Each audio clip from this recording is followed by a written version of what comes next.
comment se passe votre confinement? Ben, moi, je suis en Belgique. C'est un peu compliqué parce que je suis loin de ma famille, tout ça. Et ben, on reste à la maison et on essaye de s'entretenir physiquement et de rester prêt pour, si le club nous appelle, être prêt pour jouer. Vous avez un programme d'entraînement tous les jours? Ouais, on s'entraîne tous les jours. Le prépa physique, il nous envoie une, euh, un programme à suivre le week-end. Il nous envoie le week-end pour la semaine. Donc tous les jours, on a un programme qui est soit de cours, soit programme athlétique, soit de musculation. Et après chaque séance, on va envoyer au prépa physique notre, euh, notre, euh, notre cardio avec ce qu'on a fait et sur une application. Et voilà, c'est tout. Parallèlement, vous restez en contact, je suppose, avec le club, notamment, je crois que le club vous fournit vos repas? Ouais, c'est ça. Le, on reste en contact tous les jours. On a un groupe WhatsApp avec tous les joueurs, tout ça. Et après, parallèlement aussi, il y a le chef cuistot qui nous fait des repas pour on reste en bonne condition physique, qu'on mange bien et qu'on prenne soin de notre corps. Et aussi, ça évite tous les contacts avec les supermarchés et être vraiment confiné et rester entre nous et vraiment pas avoir de contact extérieur. Est-ce que le confinement est sévèrement contrôlé en Belgique? Ouais, c'est sévèrement contrôlé. Bon, après, il y en a, ici, on n'a pas l'attestation pour sortir et avoir le papier. Mais c'est tout à fait pareil parce que quand on sort, on voit que la police tourne beaucoup.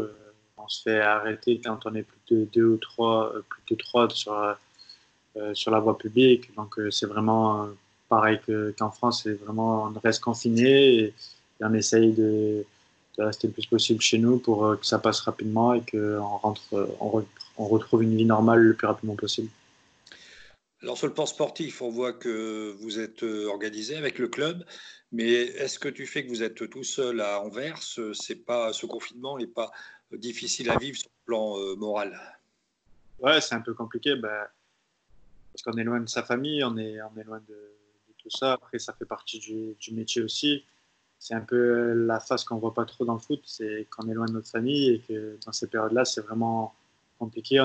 Moi, j'aimerais être proche de ma famille. J'aimerais faire les choses qu'ils font, comme sortir, aller prendre les courses, tout ça, pour le faire à leur place.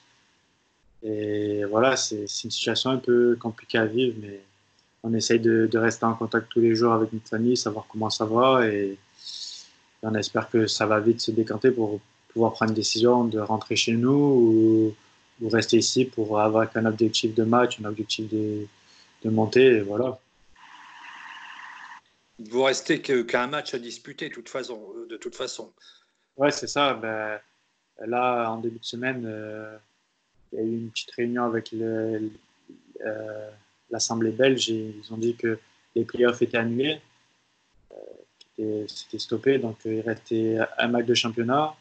Donc on va savoir dans les jours à venir, je crois le 14 avril, si on va jouer la finale pour monter ou si on va, on va monter directement ou une autre option, on ne sait pas encore, mais pour l'instant on en est là, quoi. Vous serez fixé donc le 14 avril. Je suppose que votre souhait quand même, c'est de pouvoir rejoindre votre famille à Marseille. Ouais, mon c'est au premier, c'est d'être proche des miens. Après, dans ces périodes-là, le foot il passe un peu en second plan parce que on n'a pas trop la tête à ça. Mais voilà, on est footballeur professionnel, notre métier c'est ça. Mais c'est sûr que mon souhait premier, ça serait de rentrer voir ma famille parce que on n'a pas de date pour l'instant, savoir comment ça va se passer.